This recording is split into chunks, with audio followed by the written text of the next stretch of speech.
Uttara ধিয়াবাড়িতে milestone school and কলেজে যে দুর্ঘটনা ঘটে গেল, সেই দুর্ঘটনার দায়ভার অবশ্যই বাংলাদেশ এয়ারফোর্সকে বহন করতে হবে। আসসালামু আলাইকুম রহমতুল্লাহি বারাকাতুহু। আমি একে আজাদ আপনাদের সম্মুখে হাজির হয়েছি যৌক্তিক দাবি চ্যানেলের মাধ্যমে। আপনারা যারা আমার শ্রোতা আছেন, তাদের কাছে আমার একটাই কথা, আমার ভিডিওটা একটু লম্বা হয়ে গেলেও একটু শুনবেন। শুনে যদি মনে হয় যে আমার এই কথাগুলো, আমার এই দাবিটা যৌক্তিক, তাহলে আপনারা আমার চ্যানেলটাকে সাবস্ক্রাইব করে দিবেন এবং সর্বোচ্চ শেয়ারের মাধ্যমে সরকারের উচ্চ পর্যায় পর্যন্ত শোনার ব্যবস্থা আপনারা করে দিবেন। কারণ আমার এই দাবিগুলো মাইলস্টোন ট্র্যাজেডির সেই অসহায় মানুষের পক্ষে, বাংলাদেশ সরকার এবং বাংলাদেশ এয়ারফোর্সের নিকট। বেশ কয়েক মাস আগে কক্সবাজার টু ঢাকা একটি বিমান কক্সবাজার এয়ারপোর্ট থেকে উড্ডয়নের কিছুক্ষণের মধ্যেই তার একটি চাকা খুলে নিচে পড়ে যায়। ঠিক এর কিছুদিন পরেই চট্টগ্রাম বিমানবন্দরে একটি বিমান ল্যান্ড করার পর রানওয়ের মাঝখানে এসে থেমে যায়, আর সামনে আগাতে পারে নাই। আসলে এগুলো কিসের লক্ষণ? আমাদের একজন সিনিয়র সাংবাদিক মোস্তফা ফিরোজ ভাই বারবার সতর্ক করেছেন, তার চ্যানেলের মাধ্যমে বারবার সতর্ক করে বলেছিলেন যে আমাদের দেশে নিশ্চয় হয়তোবা কোনো একটা বিমান দুর্ঘটনা হতে পারে, তাই এগুলো একটা আগাম জানান দিয়ে যাচ্ছে, আমাদেরকে সতর্ক হওয়া উচিত। মাইলস্টোন ট্র্যাজেডি তারই হচ্ছে একটা প্রমাণ যে হ্যাঁ, সতর্ক আমাদেরকে দেওয়া হয়েছিল সতর্ক, কিন্তু আমরা সতর্ক হতে পারি নাই। যাই হোক, আমি এখন আপনাদের মাধ্যমে বাংলাদেশ সরকারের কাছে এবং বাংলাদেশ বিমান বাহিনীর কাছে দাবি রাখতে চাই,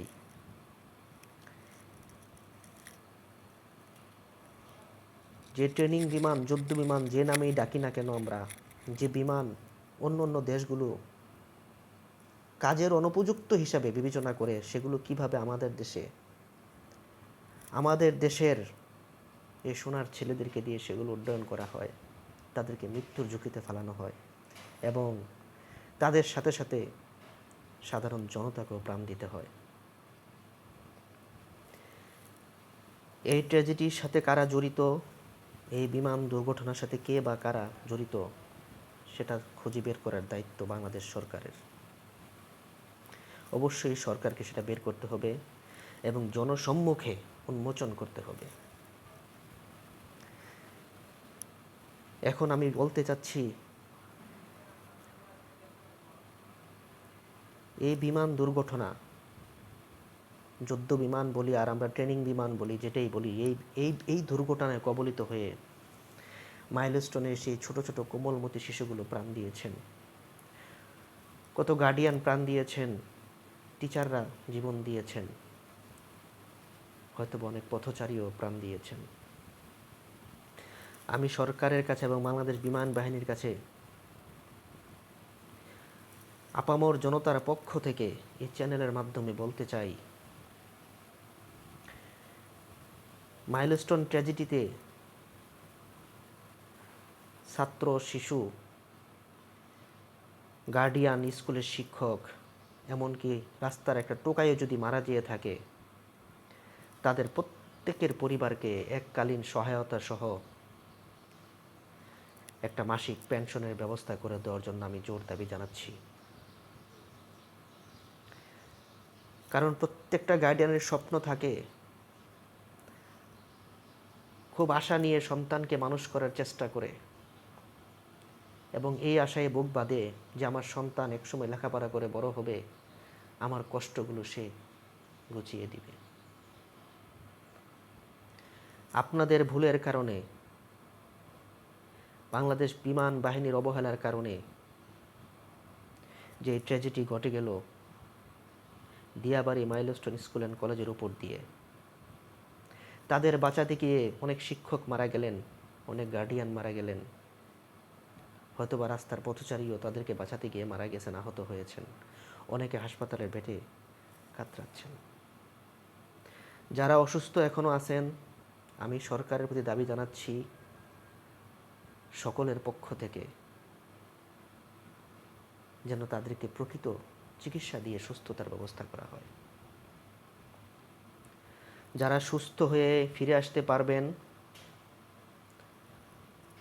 তাদেরকে কাজের ব্যবস্থা করে দেওয়ার দায়িত্ব সরকার এবং বাংলাদেশ বিমান বাহিনীর। কারণ বাংলাদেশ বিমান বাহিনীর ভুলের জন্য আজ তাদের এই অবস্থা। যদি তারা কর্ম করতে না পারে তাহলে তাদেরকেও একটা মাসিক পেনশনের ব্যবস্থা করে দেওয়ার জন্য আমি জোর দাবি জানাচ্ছি আমার এই চ্যানেলের মাধ্যমে। আমার এই যৌক্তিক দাবি চ্যানেলটি হচ্ছে মানুষের, অসহায় মানুষের দাবি নিয়ে কথা বলার জন্য। তাই আমি আবারও আপনাদের মাধ্যমে বাংলাদেশ সরকার এবং বাংলাদেশ বিমান বাহিনীকে বলতে চাই, মাইলস্টোন ট্র্যাজেডিতে যারা মারা গেছেন,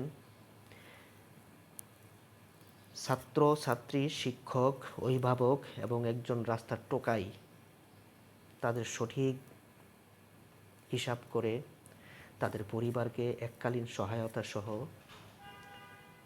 তাদের পরিবারকে একটা মাসিক পেনশনের আওতায় আনার জন্য আমি বিনীতভাবে সরকারের নিকট এবং বাংলাদেশ বিমান বাহিনীর নিকট অনুরোধ করছি।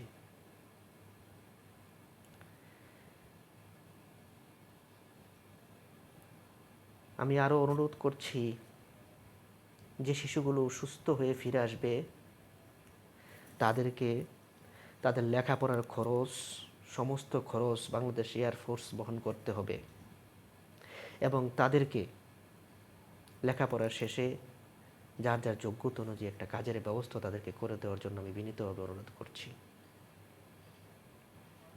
এবং সেই সাথে আমি আমাদের বাংলাদেশের সিনিয়র সাংবাদিক মুস্তফা ফিরোজ ভাইকে ধন্যবাদ জানাচ্ছি।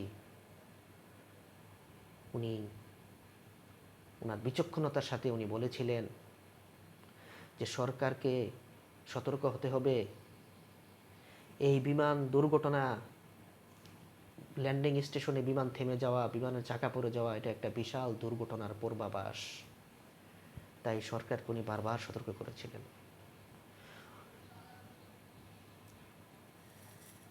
তাই ওনাকে আমি ধন্যবাদ জানাই ওনার বিচক্ষণতার জন্য। আমার এই চ্যানেলের কথা আর বড় করব না। আপনারা যারা শুনেছেন তাদের প্রতি অনুরোধ, যদি আমার কথাগুলো যৌক্তিক মনে করেন আপনারা, তাহলে আমার এই চ্যানেলটাকে সাবস্ক্রাইব করে দিবেন এবং সর্বোচ্চ শেয়ারের মাধ্যমে সরকারের সর্বোচ্চ পর্যায়ে পৌঁছানোর ব্যবস্থা আপনারা করে দিবেন। আপনারা ভালো থাকবেন, এই দোয়া করি সকলের জন্য। আসসালামু আলাইকুম ওয়া রাহমাতুল্লাহি ওয়া বারাকাতুহু।